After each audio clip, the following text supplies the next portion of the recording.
To get free video lectures for ECE GATE 2018, subscribe Engineer Tree and press bell icon for more information and update. Hello everyone and welcome to engineer tree. मैं हूं सत्य विजय तिवारी। तो इस video में हम देखने वाले हैं वेब गाइड में हम TETM में मोड किस तरीके से फीड करते हैं। और इसके प्रीवियस वीडियोज में हमने transverse electric wave, transverse magnetic wave, transverse electromagnetic wave क्या होती हैं ये डिस्कस किया था और रेक्टेंगुलर वेव गाइड का जस्ट एक इंट्रोडक्शन देखा था। तो अगर आपने प्रीवियस वीडियोज नहीं देखे हैं तो आप हमारे चैनल की प्लेलिस्ट में जाके वो सारे वीडियोज देख सकते हैं। इस वीडियो में हम स्टार्ट करते हैं TE जो कि ट्रांसवर्स इलेक्ट्रिक वेव थी, TM जो आपकी ट्रांसवर्स मैग्नेटिक वेव थी, उसमें हम मोड किस तरीके से फीड करते हैं। तो दो टाइप की हमने वेव गाइड अभी तक डिस्कस की है। सबसे पहले पैरेलल प्लेट वेव गाइड थी और दूसरी आपकी रेक्टेंगुलर वेव गाइड थी। तो यहाँ पर आप बेसिक डिफरेंस देख सकते हैं दोनों में। जो पैरेलल प्लेट वेव गाइड है उसमें दो पैरेलल कंडक्टर्स हैं आपके, ये इनके बीच का जो सेपरेशन है वो A है और यहाँ से आप वेव को फीड करते हैं। ये X डायरेक्शन है और ये Z की डायरेक्शन है। तो इस तरीके से आप एक थीटा एंगल पर वेव को फीड करते थे और जो वेव आपकी प्रोपोगेट होती थी वो होती थी Z की डायरेक्शन में। और इसके जो हम कट ऑफ फ्रिक्वेंसी कैलकुलेट करते हैं उसका फॉर्मूला था FC = MC divided by 2A। M जो था वो था मोड। बेसिकली मोड आपका क्या होता है, किस तरीके से हम वेव गाइड में कनेक्शंस फीड करते हैं। तो यहाँ जो आपकी वेव गाइड है केवल दो पैरेलल प्लेट है तो आप केवल वर्टिकल डायरेक्शन में इसमें मोड फीड करा सकते हैं। तो यहाँ पर आपका केवल सिंगल मोड हो जाएगा M जो कि वर्टिकल डायरेक्शन में है और यहाँ पर हॉरिजॉन्टल में आप देखेंगे तो कोई भी वाल नहीं है वेव गाइड में ताकि आप मोड उसमें प्रोवाइड करा सकें। और इसी के जस्ट अपोजिट अगर आप रेक्टेंगुलर वेव गाइड में देखें तो यहाँ पर जो आप मोड फीड कराएंगे वो M और N के फॉर्म में होंगे। तो M होगा आपके वर्टिकल मोड्स और N होंगे आपके हॉरिजॉन्टल मोड। तो M हो जाएंगे वर्टिकल मोड में जो हम फीड करेंगे वेव गाइड में और N हो जाएगा आपका हॉरिजॉन्टल मोड। और इसका जो कट ऑफ फ्रिक्वेंसी का फॉर्मूला होगा वो इसलिए यहाँ पर चेंज हो जाएगा, √M/A का होल स्क्वायर प्लस N/B का होल स्क्वायर इंटू C/2। अब यहाँ पर जो आप मोड फीड कराते हैं वो होते हैं आपके दो टाइप के, एक तो ट्रांसवर्स इलेक्ट्रिक में आप मोड फीड करवाते हैं और दूसरे ट्रांसवर्स मैग्नेटिक में फीड कराते हैं।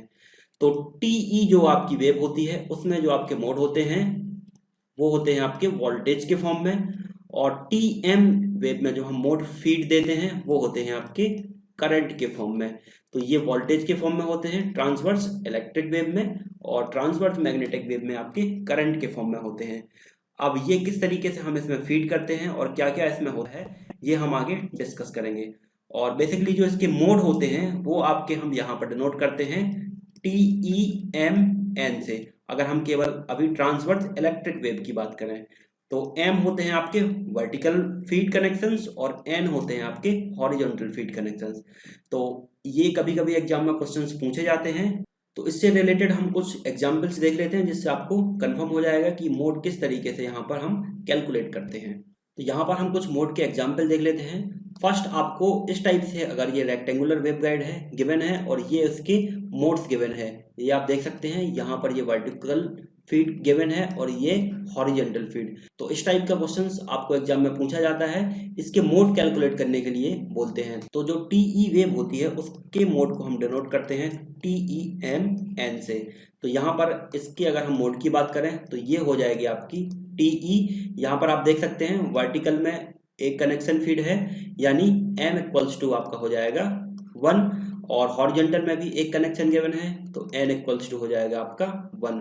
तो इस वेव गाइड का मोड हो जाएगा TE11। TEMN से इसको डिनोट करते हैं तो इसका मोड हो जाएगा TE11। यहाँ पर आप देख सकते हैं वर्टिकल में आपको कितने कनेक्शन गिवन हैं, M की वैल्यू आपको 3 गिवन है और हॉरिजॉन्टल में आपको कितना गिवन है 1। तो इसका जो मोड हो जाएगा ये हो जाएगा TEMN यानी 31। इसके लिए आप मोड कैसे कैलकुलेट कर सकते हैं, TE21। इसके लिए आप देख सकते हैं यहाँ पर आपको वर्टिकल में 0 गिवन है तो M की वैल्यू आपकी 0 हो जाएगी और N जो हॉरिजॉन्टल फीड होती है N की वैल्यू आपको 3 गिवन है। तो इसका जो मोड हो जाएगा TEMN यानी TE03। तो ये आप इस तरीके से इनके मोड कैलकुलेट कर सकते हैं। और ये बात हो रही है आपकी ट्रांसवर्स इलेक्ट्रिक वेव की। तो जो मोड आपके फीड होते हैं ये होते हैं वोल्टेज के फॉर्म में, वोल्टेज के फॉर्म में इनको हम फीड करते हैं। अब इसके बाद अगर हम बात करें ट्रांसवर्स मैग्नेटिक वेव के मोड की, तो ट्रांसवर्स मैग्नेटिक वेव के मोड हम यहाँ पर देखते हैं। तो यहाँ पर अगर हम TM मोड की बात करें रेक्टेंगुलर वेव गाइड के लिए, तो जैसा कि मैंने आपको बताया कि TM जो आपकी ट्रांसवर्स मैग्नेटिक वेव होती है उसमें हम कनेक्शन या फीड हम करंट के फॉर्म में देते हैं। तो रेक्टेंगुलर वेव गाइड की आपकी बात हो रही है, तो ये मान के चलिए आपकी रेक्टेंगुलर वेव गाइड आपको गिवन है, इसमें आप करंट के फॉर्म में कनेक्शन इसमें देंगे। अभी तक हमने TE वेव की बात की थी, तो TE वेव में हम वोल्टेज के फॉर्म में कनेक्शन प्रोवाइड कर रहे थे। तो वोल्टेज के फॉर्म में हम आउटर डायरेक्शन में कनेक्शन प्रोवाइड करते हैं। तो ये जो वर्टिकल होता है ये हो जाता है आपका M, और जो हॉरिजॉन्टल फीड ये हो जाता था आपका N। लेकिन ट्रांसवर्स मैग्नेटिक वेव में जो हम फीड कनेक्शंस देंगे वो हम करंट के फॉर्म में देंगे। तो इसमें सबसे पहले हम देखते हैं इस वाले वेव गाइड के लिए, तो यहाँ पर हमने फीड दिया है इसमें करंट के फॉर्म में। तो इसके जब हम मोड कैलकुलेट करेंगे तो इसमें हम इनर डायरेक्शन देखेंगे, वेव गाइड के अंदर की डायरेक्शन देखेंगे। तो वर्टिकल के लिए ये देखना है हमें फर्स्ट, और हॉरिजॉन्टल आपकी इस तरीके से जा रही है। तो जो इसका मोड हो जाएगा ये हो जाएगा TM11, क्योंकि 1 आपका वर्टिकल कनेक्शन है और 1 ही आपका हॉरिजॉन्टल है, तो TM11 मोड हो जाएगा। इसके लिए आपका कितना मोड हो जाएगा, इसके लिए आप देखेंगे वर्टिकल डायरेक्शन, तो ये हो जाएगी आपकी 2, और जो हॉरिजॉन्टल है वो कितनी है, 1 पॉइंट है, 2 पॉइंट है और 3 पॉइंट है। तो ये हो जाएगी आपकी TM23, 2 आपका वर्टिकल है और 3 आपके हॉरिजॉन्टल फीड है। और अगर हम इसकी बात करें तो सबसे पहले वर्टिकल इसमें फीड हो जाएगा 1, 2, 3 और 4, और हॉरिजॉन्टल की बात करें तो 1। तो इसके जो मोड हो जाएंगे वो हो जाएंगे TM41। इस तरीके से आप मैग्नेटिक TM वेव के लिए मोड्स कैलकुलेट कर सकते हैं, TM11, ये TM23 और ये TM41।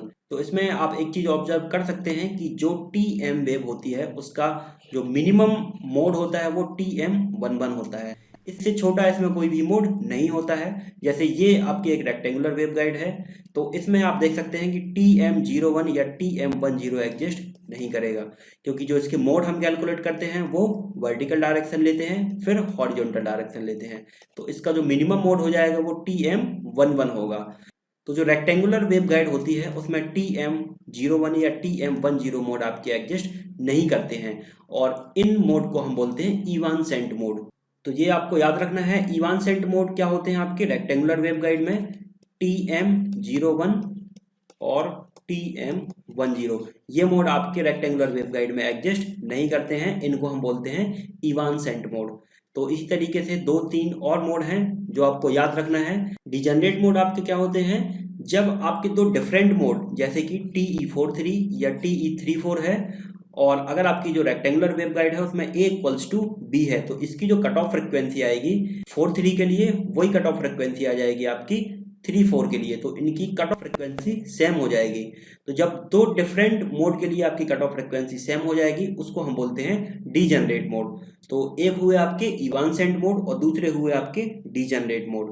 तो ये आपको याद रखना है, इनसे 1 नंबर का क्वेश्चन कभी कभी पूछा जाता है एग्जाम्स में। अब इसमें अगर हम TE वेव की बात करें, ट्रांसवर्स इलेक्ट्रिक वेव की, तो इसमें एक मोड और होता है जिसको हम बोलते हैं डोमिनेंट मोड।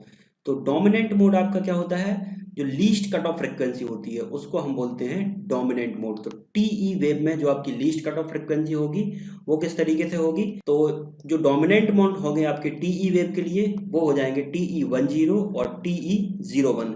जैसा कि आप फॉर्मूला जानते हैं कट ऑफ फ्रिक्वेंसी का, m/a का होल स्क्वायर प्लस n/b का होल स्क्वायर, इसका स्क्वायर रूट इंटू c/2। तो अगर यहाँ पर डोमिनेंट मोड की बात करें TE10, यानी m की वैल्यू आपकी 1 है और n की वैल्यू 0 है, तो इस इक्वेशन में जब आप ये वैल्यू पुट करेंगे तो जो कट ऑफ फ्रिक्वेंसी होगी वो आ जाएगी आपकी c/2a। और इसी तरीके से अगर TE01 की बात करें तो इसकी कट ऑफ फ्रिक्वेंसी आ जाएगी c/2b। ये दो कट ऑफ फ्रिक्वेंसी आपकी लीस्ट कट ऑफ फ्रिक्वेंसी है TE वेव के लिए आपकी। और इसमें एक कंडीशन याद रखनी है, अगर a की वैल्यू आपकी b से ग्रेटर देन है तो डोमिनेंट मोड होगा उसके लिए TE10, और अगर आपकी a की वैल्यू b से छोटी है तो उसके लिए डोमिनेंट मोड हो जाएगा TE01। तो ये हुए डोमिनेंट मोड जो आपकी लीस्ट कट ऑफ फ्रिक्वेंसी को डिनोट करते हैं। और एक चीज़ और आप यहाँ पर देख सकते हैं कि जो डोमिनेंट मोड होते हैं ये हमेशा डिपेंड होते हैं गाइड की ब्रॉड साइड डायमेंशन पर। जो यहाँ की कट ऑफ फ्रिक्वेंसी थी वो ए पर डिपेंड कर रही है और ये कट ऑफ फ्रिक्वेंसी आपकी डी पर डिपेंड कर रही है। तो ये डिफरेंट टाइप के मोड हुए, इवांसेंट मोड, डिजेनरेट मोड और डोमिनेंट मोड। तो ये फॉर्मूलेज आपको इसमें याद रखने हैं। और इसके साथ ही साथ आपका जो वेब गाइड है वो लगभग खत्म हो गया है। इसके हम एक दो न्यूमेरिकल क्वेश्चंस और देख लेते हैं तो आपको ये कॉन्सेप्ट और अच्छे से क्लियर हो जाएगा। क्वेश्चन गिवन है आपको, a rectangular metal wave guide filled with a dielectric material of relative permittivity epsilon r equals to 4 आपको गिवन है, has the inside dimensions 3 cm into 1.2 cm, the cutoff frequency for the dominant mode। तो dominant mode हम जानते हैं क्या होता है, TE10 या TE01, ये दो होते हैं डोमिनेंट मोड TE वेव्स के लिए। तो इसमें आप देख सकते हैं जो आपकी डायमेंशंस गिवन है वो आपको गिवन है 3 इंटू 1.2 सेंटीमीटर। तो जो डोमिनेंट मोड होगा वो हो जाएगा आपका TE10 इसमें, क्योंकि जो A की वैल्यू है वो ग्रेटर देन है, तो TE10 इसमें डोमिनेंट मोड हो जाएगा। और अगर इसमें आपकी B की वैल्यू ग्रेटर देन होती तो आपका TE01 डोमिनेंट मोड होता, क्योंकि जो डोमिनेंट मोड होता है वो एडजस्ट करता है आपका लीस्ट कट ऑफ फ्रिक्वेंसी पर। तो इसमें जो आपका डोमिनेंट मोड होगा वो होगा TE10 के लिए। तो यहाँ पर M की वैल्यू आ जाएगी आपकी 1 और कट ऑफ फ्रिक्वेंसी आप जानते हैं डोमिनेंट मोड के लिए क्या होती है, MC डिवाइडेड बाई 2A। तो यहाँ पर जो आपकी कट ऑफ फ्रिक्वेंसी हो जाएगी जो कि हमें कैलकुलेट करनी है, M की वैल्यू है 1 इंटू C की वैल्यू हो जाएगी आपकी 3 into 10⁸ divided by epsilon r, क्योंकि यहाँ पर रिलेटिव परमिटिविटी आपको गिवन है। अगर फ्री स्पेस होता तो 3 इंटू 10⁸ बस होती C की वैल्यू, लेकिन यहाँ पर रिलेटिव परमिटिविटी है तो ये डिवाइड बाई एप्सिलॉन r हो जाएगी अपॉन 2 इंटू A। तो A आपको गिवन है 3 इंटू सेंटीमीटर में है, तो इसको आप 10⁻⁻2 से मल्टीप्लाई करके मीटर में कैलकुलेट कर सकते हैं। और इसको जब आप सॉल्व करेंगे तो FC की वैल्यू आ जाएगी आपके पास 2.54 गीगाहर्ट्ज। तो इस तरीके से आप इन क्वेश्चंस में कट ऑफ फ्रिक्वेंसी जो कि डोमिनेंट मोड के लिए कैलकुलेट करनी थी वो कैलकुलेट कर सकते हैं। अगला क्वेश्चन हम देखते हैं। इस क्वेश्चन में आपको गिवन है the cut off frequency of the dominant mode of a rectangular waveguide having aspect ratio more than 2। तो जो A और B का जो रेशियो है वो आपका 2 से ग्रेटर देन है, इज 10 गीगाहर्ट्ज। ये आपको कट ऑफ फ्रिक्वेंसी गिवन है 10 इंटू 10⁹ हर्ट्ज में हम इसको कन्वर्ट कर लेते हैं। The inner broad wall dimension is given by, इसमें हमें जो रेक्टेंगुलर वेवगाइड है उसके इनर वॉल की डायमेंशन हमें कैलकुलेट करनी है। तो यहाँ पर आप देख सकते हैं जो कट ऑफ फ्रिक्वेंसी है वो हमें डोमिनेंट मोड के लिए गिवन है, और यहाँ पर A जो आपका होगा वो आपका ग्रेटर देन होगा 2B से। तो जब A की वैल्यू आपकी B से ग्रेटर देन हो जाएगी तो डोमिनेंट मोड के लिए जो इसका मोड होगा वो होगा TE10 मोड, यानी M की वैल्यू हो जाएगी आपकी 1 और N की वैल्यू हो जाएगी 0। तो कट ऑफ फ्रिक्वेंसी आप लिख सकते हैं डोमिनेंट मोड के लिए MC divided by 2A। Cut off frequency 10 into 10⁹ आपको गिवन है, और M की वैल्यू है डोमिनेंट मोड के लिए 1 इंटू C आप जानते हैं 3 इंटू 10⁸ मीटर पर second divided by 2 into A। अब A की वैल्यू हमें यहाँ पर कैलकुलेट करनी है, तो सीधे सीधे आप जब इसको सॉल्व करेंगे तो A की वैल्यू आपके पास निकल के आ जाएगी 1.25 सेंटीमीटर। तो ये हो जाएगी आपकी ब्रॉड वॉल की डायमेंशंस रेक्टेंगुलर वेवगाइड के लिए। अगला क्वेश्चन हम इसमें देखते हैं। तो क्वेश्चन आपको गिवन है an air filled rectangular waveguide has inner dimension of 3 centimetre into 2 centimetre. The wave impedance of the TE20 mode of propagation in the waveguide at a frequency of 30 gigahertz is, मतलब impedance हमें calculate करना है TE mode के लिए, हमें frequency given है 30 gigahertz, dimensions given है rectangular waveguide की 3 इंटू 2 सेंटीमीटर, यानी ये A की वैल्यू गिवन है और ये B की वैल्यू हमें गिवन है। मोड गिवन है TE20, यानी 2 आपकी हो जाएगी M की वैल्यू और N की वैल्यू हो जाएगी 0। तो ईटा जो हम कैलकुलेट करते हैं इम्पिडेंस TE वेव के लिए, उसका फॉर्मूला होता है आपका 120 pi divided by 1 minus f c upon f का होल स्क्वायर। ये फॉर्मूला हमने अपने प्रीवियस वीडियोज में डिस्कस किया था। तो ये कैलकुलेट करने के लिए हमें जरूरी है कट ऑफ फ्रिक्वेंसी कैलकुलेट करना। तो कट ऑफ फ्रिक्वेंसी आप कैलकुलेट कर सकते हैं यहाँ से। कट ऑफ फ्रिक्वेंसी का फॉर्मूला होता है आपका square root of M upon A का whole square plus N upon B का whole square into C by 2। तो एन की वैल्यू यहाँ पर 0 है, मतलब ये वैल्यू आपकी 0 हो जाएगी। तो कट ऑफ फ्रिक्वेंसी आपकी हो जाएगी M C divided by 2a। तो यहाँ पर m की वैल्यू कितनी गिवन है आपको 2 इंटू सी की value 3 into 10 to the power 8 divided by 2 into A की वैल्यू कितनी गिवन है 3। इसको हम मीटर में कन्वर्ट करेंगे तो 10 टू द पावर -2। तो कट ऑफ फ्रिक्वेंसी आपकी यहाँ से निकल आ जाएगी 10 गीगाहर्ट्ज। जब आपको कट ऑफ फ्रिक्वेंसी यहाँ पर पता चल गई तो ईटा टीई के फॉर्मूले में आपको एफ गिवन है और एफ सी की वैल्यू 10 गीगाहर्ट्ज है। इसको जब आप पुट करेंगे तो ईटा ऑफ टीई जो कि वेव का इम्पीडेंस है उसकी वैल्यू आपके पास निकल के आ जाएगी 400 ओम। तो इस तरीके से आप इम्पीडेंस की वैल्यू इसमें कैलकुलेट कर सकते हैं। नेक्स्ट क्वेश्चन हम देखते हैं। तो ये क्वेश्चन आपको गिवन है assuming perfect conductors of a transmission line pure TEM propagation is not possible in. ये आपको ऑप्शंस गिवन है। फर्स्ट ऑप्शन गिवन है coaxial cable, second air filled cylindrical waveguide, third parallel twin wire line और fourth आपका semi infinite parallel plate waveguide. तो जो TEM wave होती है मैंने आपको इसकी प्रॉपर्टी बताई थी कि TEM वेव आपकी केवल जेड डायरेक्शन में प्रोपोगेट होती है। इसकी मोड 0 होते हैं, कट ऑफ फ्रिक्वेंसी इसकी 0 होती है, यानी सब फ्रिक्वेंसी के लिए ये वेव आपकी एग्जिस्ट करती है। और एक प्रॉपर्टी इसकी और थी कि ये एक ही टाइप के मटेरियल में कभी एग्जिस्ट नहीं करती है। तो जो TEM वेव थी वो आपकी पैरेलल प्लेट वेवगाइड में एग्जिस्ट कर रही थी, लेकिन अगर इसी में हम रेक्टेंगुलर वेवगाइड की बात करें तो उसमें एग्जिस्ट नहीं करती है। तो इसमें आप देख सकते हैं कोएक्सियल केबल आपके 2 पैरेलल वायर्स होते हैं तो इसमें ये एग्जिस्ट कर सकती है। दूसरा ऑप्शन है आपको एयर फिल्ड सिलेंड्रिकल वेवगाइड। तो जो एयर फिल्ड सिलेंड्रिकल वेवगाइड होती है वो कुछ इस तरीके से होती है। तो ये एक ही मटेरियल की डिजाइन होती है, तो इसमें जो आपकी TEM वेव होगी वो एग्जिस्ट नहीं करेगी।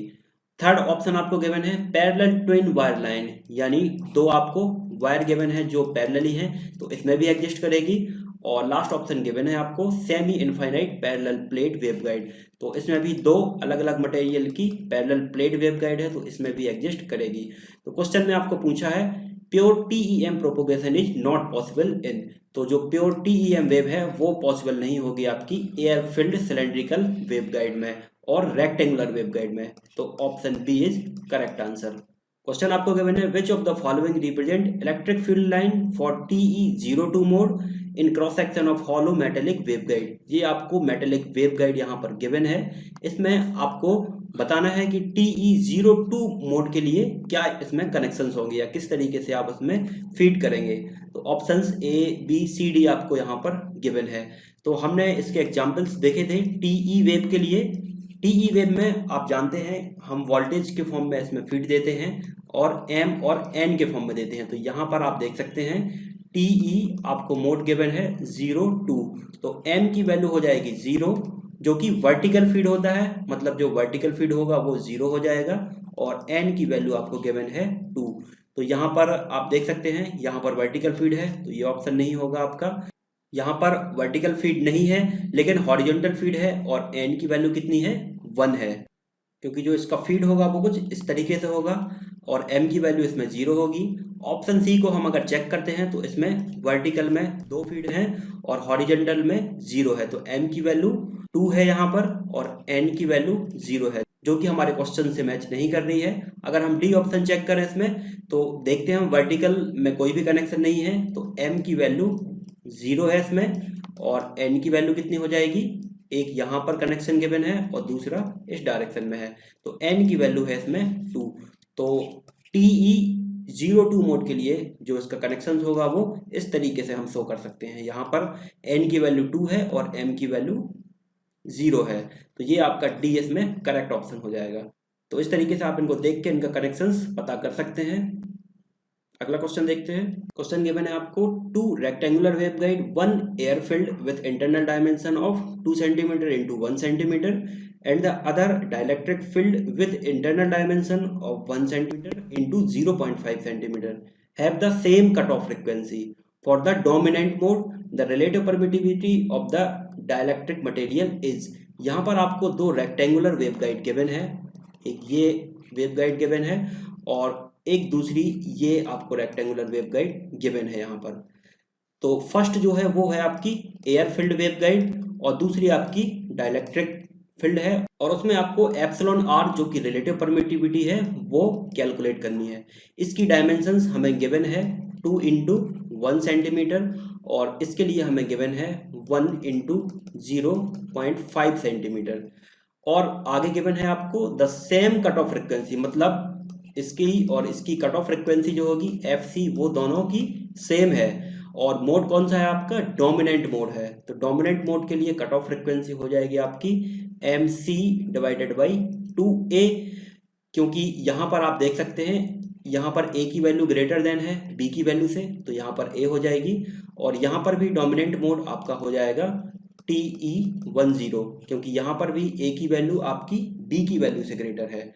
तो यहाँ पर M की वैल्यू हो जाएगी आपकी कितनी, क्योंकि डोमिनेंट मोड की बात हो रही है तो TE10 और M की वैल्यू हो जाएगी 1, तो 1 × 3 × 10⁸ डिवाइडेड बाई 2 × A की वैल्यू कितनी हो जाएगी, यहाँ पर सेंटीमीटर में गिवन है तो 2 × 10⁻²। ये कट ऑफ फ्रिक्वेंसी इसकी कट ऑफ फ्रिक्वेंसी के बराबर है, तो इसकी कट ऑफ फ्रिक्वेंसी हो जाएगी यहाँ पर M की वैल्यू कितनी है 1, चूंकि TE10 वेव है तो 1 × 3 × 10⁸ divided by square root of epsilon r, क्योंकि ये जो वेवगाइड गिवन है वो आपको डाइलेक्ट्रिक फील्ड है तो डिवाइड बाई एप्सिलॉन आर हो जाएगा अपॉन 2 × A की वैल्यू कितनी है 1 × 10⁻², मीटर में इसको कन्वर्ट किया। तो इसको जब आप सॉल्व करेंगे तो 2 × 10⁻² से ये कैंसिल हो जाएगा आपका और 3 × 10⁸ से ये कैंसिल हो जाएगा आपका। तो square root of epsilon r आपका आएगा 2 और रिलेटिव परमिटिविटी यहाँ से आपकी 4 आ जाएगी। तो इस तरीके से आप इसकी रिलेटिव परमिटिविटी कैलकुलेट कर सकते हैं। ये क्वेश्चन आपका DRDO 2009 में पूछा गया था। तो ये हमने ऑलमोस्ट वेवगाइड के जो गेट के क्वेश्चन थे, ES के थे या अदर PSU एग्जाम के थे, वो यहाँ पर हमने कवर किए हैं। तो आपको एक बेसिक आइडिया हो गया होगा कि वेवगाइड में क्वेश्चंस कहाँ से पूछे जाते हैं। तो हम लोगों ने यहाँ पर जितना भी वेवगाइड के बारे में पढ़ा है उससे आप काफ़ी क्वेश्चंस कन्वर्ट कर सकते हैं और इस वीडियो के साथ ही आपका वेवगाइड ऑलमोस्ट कंप्लीट हो गया है और इलेक्ट्रोमैग्नेटिक थ्योरी के आपके 4 चैप्टर कंप्लीट हो गए हैं। इसके बाद आपका बस एक टॉपिक बचता है EMT के अंदर एंटीना। तो एंटीना का अगर हम वेटेज देखें तो गेट के एग्जाम में बहुत कम क्वेश्चंस पूछे जाते हैं। तो आप लोग अगर एंटीना अभी पढ़ना चाहते हैं तो मुझे कमेंट करके बताएं, तो एंटीना में स्टार्ट करूंगा और अगर कोई और सब्जेक्ट पढ़ना चाहते हैं तो हम वो सब्जेक्ट अब इसके बाद स्टार्ट कर सकते हैं। तो आप हमें कमेंट करके ज़रूर बताएं कि अब हमें कौन सा सब्जेक्ट स्टार्ट करना चाहिए। तो ठीक है फ्रेंड्स, अगर ये वीडियो आपको पसंद आया हो तो इसको आप लाइक ज़रूर करें, सब्सक्राइब करें और अपने फ्रेंड्स के साथ शेयर करें। Thank you friends.